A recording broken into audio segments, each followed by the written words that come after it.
Hello again. We're back for another video. Remember to like and subscribe this video. I just want to preview the upcoming games we've got. We've got Argentina, Austria, which should be a very entertaining one. I was very impressed by Argentina and Messi, of course, in that first game. Yeah, Um, I think Austria are a very hardworking team. In the image of a Ralph Rangnick, we know exactly how he likes to play. Energy is really the starting point of his whole strategy. So I do think they will be able to keep up with the runs and all the off the ball tactical elements that Argentina bring. Um, I don't think it'll be an easy game for Argentina, but I think it's an opportunity for Messi to add another goal, another great performance under his belt. What do you think? yeah. I mean, Austria. I I don't think they really impressed in the first game. Um, I don't think they're a very very strong team. Like you say, they work hard. They're a very work hardened team. They're the hardworking team. They're well organized. Um, attack. I don't think they're a massive threat going forward. I think Argentina should be able to handle that game. I think it should be I think that should be a 3 points for Argentina. Yeah, I'm gonna say a very close, hard fought win for Yeah. Argentina. We've also got France against Iraq. I think that should probably be less competitive. Um, I wouldn't be surprised if France do a bit of rotation in that game because they've got the hmm Norway game coming up soon. Yeah. Um, but yeah, any dangers you see for France? What do you think? I think it should be pretty easy. Yeah, I think like Norway, we know Norway's attack is quite good, but their defense to me is just not very impressive at all. Wait, Norway Goalkeeper, or yeah, Norway.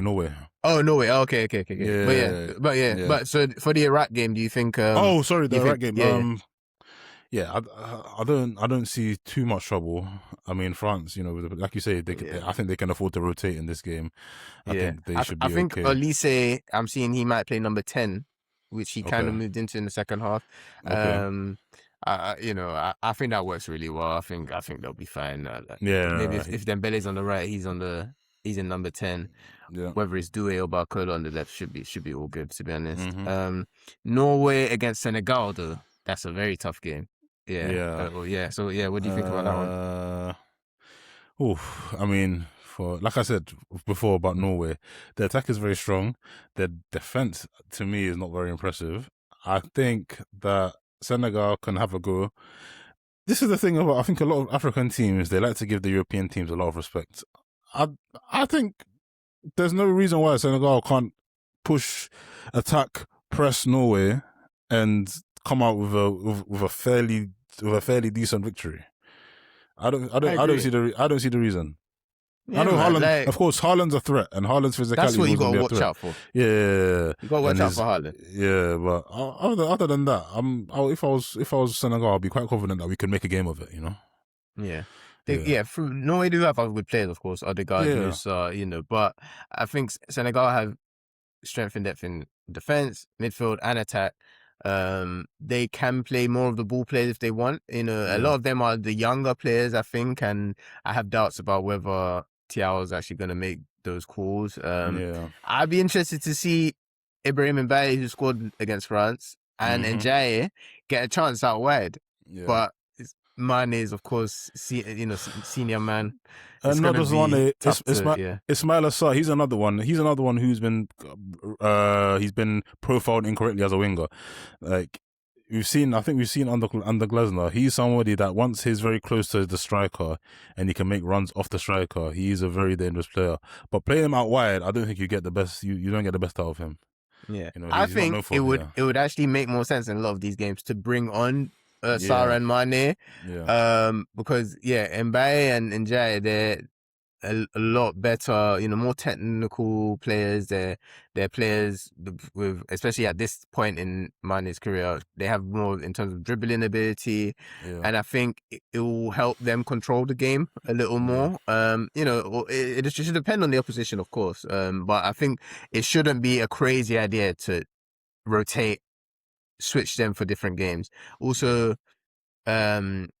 Papsa I would bring him in for Idrissa Gueye. Idrissa Gueye is Mm-hmm. he's a captain. I think he's 37 now, or about to turn 37.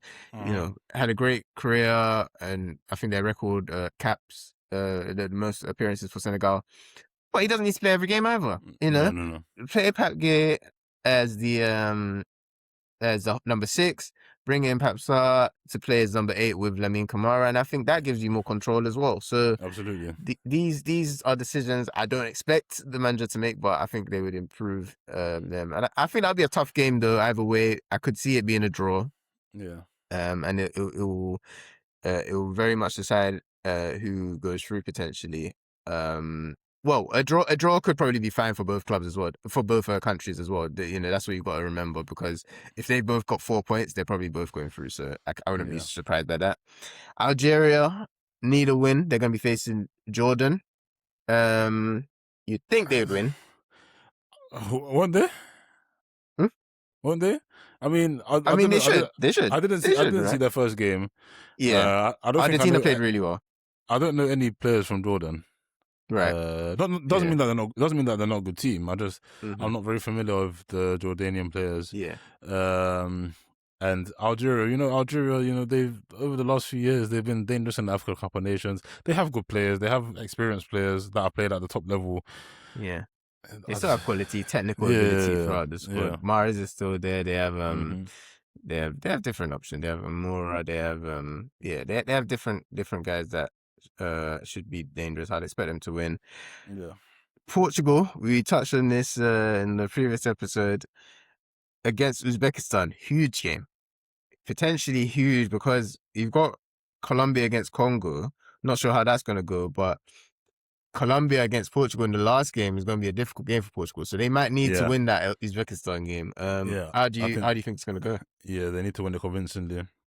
We spoke about this in another video. Mm. Ronaldo's going to be playing. Yeah. So they need to find a way to make the play to improve the play. I mean, it's a big issue I've seen is that we don't have a Quenda, or they don't have a Quenda. Quenda missing out on the squad has been a big issue. I don't know if that was under an instruction of Ronaldo.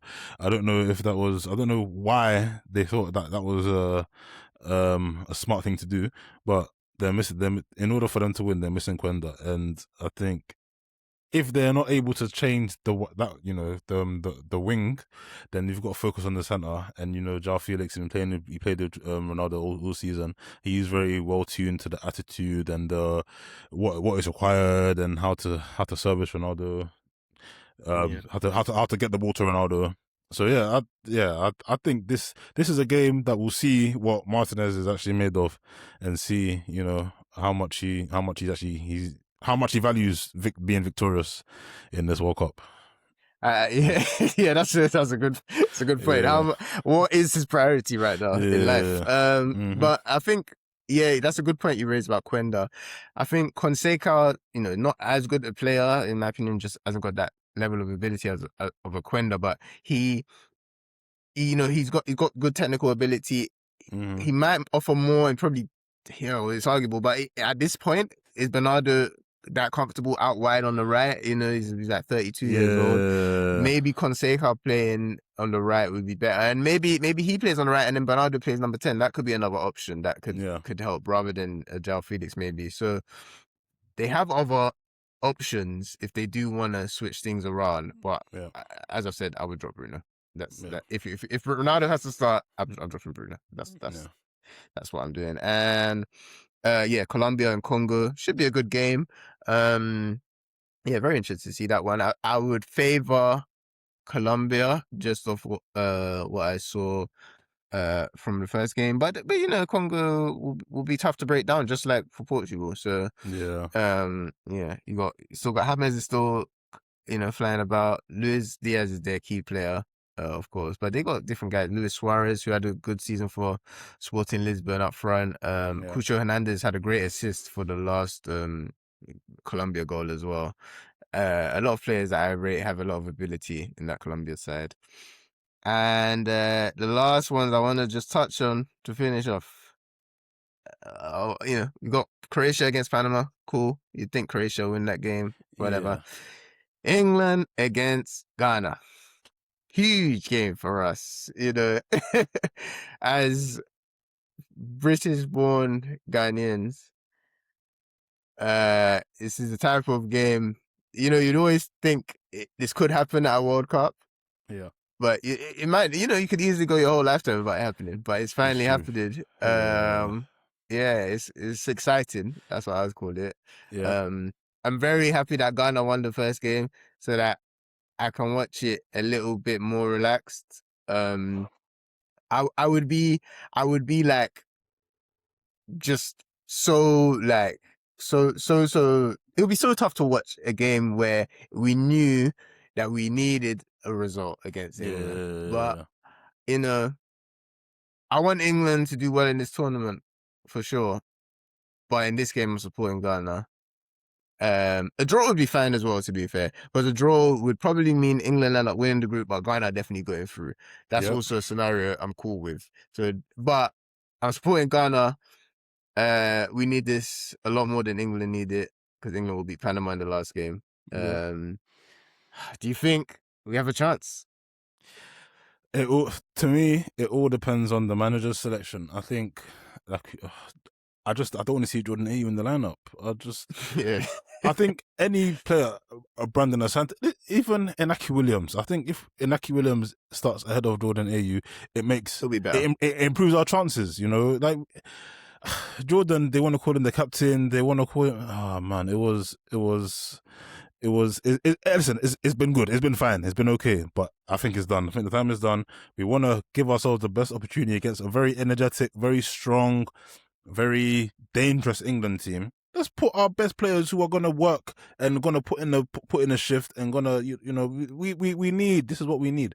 So I think as long as the selection is without Jordan Ayew, I think we have every chance. Of course, England's stronger than us, and England is a stronger opposition.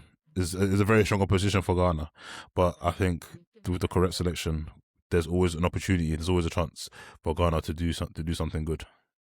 100% agree with you. I wouldn't bring in Inaki because what I want Thomas Asante to start after that cameo, and I want Semenyo as well, and I want that to be like our front two. I feel like that's our best chance of being really dangerous on the counter because they're both Semenyo, of course, doesn't need to be explained. Key man, and I think his best role anyway would probably be in the front two, like old school. He's definitely an old school 4-4-2 striker type guy.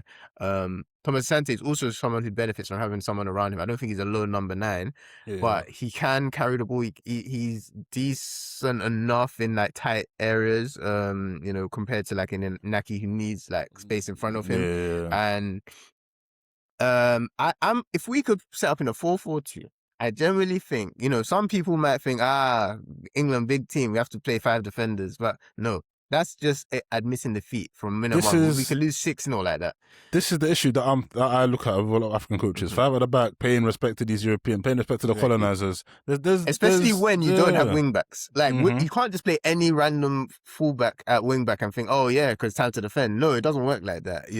These our fullbacks are better defensively than they are going forward anyway, or more suited to it anyway. So I think if we play a 4-4-2, bring in Fatau because I know he worked hard and he's decent enough at winning the ball for a wide player, which is important in a 4-4-2, right? And holding on to the ball. Him on the right, on the left, one of Nurma or Bonsuba, because I think they Sulemana's game is a lot more run into space as well. It's just like Inaki, and I think off the bench he could be dangerous, but I wouldn't start him in this game. There's not going to be that much space, that much in terms of opportunities. In the way England are set up with those midfielders and the energy of those midfielders. Yeah, if you play those, have your wide players sitting back helping the fullbacks, but then being threats and offering options on the counter, a bit narrow in the way we defend and just have those 2 strikers up front with Partey and Irenchi offering the legs, of course. I do think that could be dangerous. Like, I'm not saying we'll definitely win, but we'll actually have good chances. And I think that's the main thing I want from this, at least. Like, not just to go out with a whimper and say, oh, well, they're bigger team, better team, whatever. No, actually give it a go. I wouldn't mind if it's three midfielders because Partey's legs might just be completely gone. I'm not gonna lie. From that Wales game, that's the one thing. There was a bit of a worry with him, and I don't think he hasn't had a great season. He didn't play all the time. He was injured a lot. If his legs are completely gone, and you play him, Mirenchi, and another midfielder, cool. We can make that work as well. Maybe instead of that left that Nurma or Bonsuba, you add in an extra centre mid and you go 4-3-3. That could also work as well. Sibo also for extra legs could work. You're in shares box, but that wouldn't be my first choice. That wouldn't be my Yeah, first choice. I prefer that to five at the back, but yeah, of that wouldn't be my course. first choice. Mm. You think Tuchel will make any changes in this game? Um, maybe the John Stones, Mark Gahey, Yeah. but I don't think he's gonna. I don't think he's gonna risk. I don't think we're gonna see Saka starting. It's possible, but I'm not. Yeah, I'm I not don't too think sure. I think I saw he Yeah. didn't train actually, so Oh, yeah, okay. I'd be very surprised. I think Yeah. he will come off the bench at most. Yeah. So yeah. I would probably start Rashford after that cameo. Gordon on the bench. I think he should Mhm. do that, but again, I think I may have seen something about Rashford not being fully fit, or having like quads or something, like not being some tightness or something like that. So Yeah. eh, if he's off the bench as well, cool. After winning that Croatia game, England are through. So let's be real. So it's not the end of the world. You don't have to play the best team right now. Mhm. Madueke and Gordon will be dangers when they're playing with Kane anyway. And maybe it'll be good to give them a bit of confidence. But, uh, the Panama game in the last game will be an easy game. So, um, yeah, I agree. I think we'll probably go with the same team. And yeah, England will be confident for sure. But looking forward to a good game. Excited for that one. And may the best side win, right? Yeah. Yeah. Yeah. Yeah.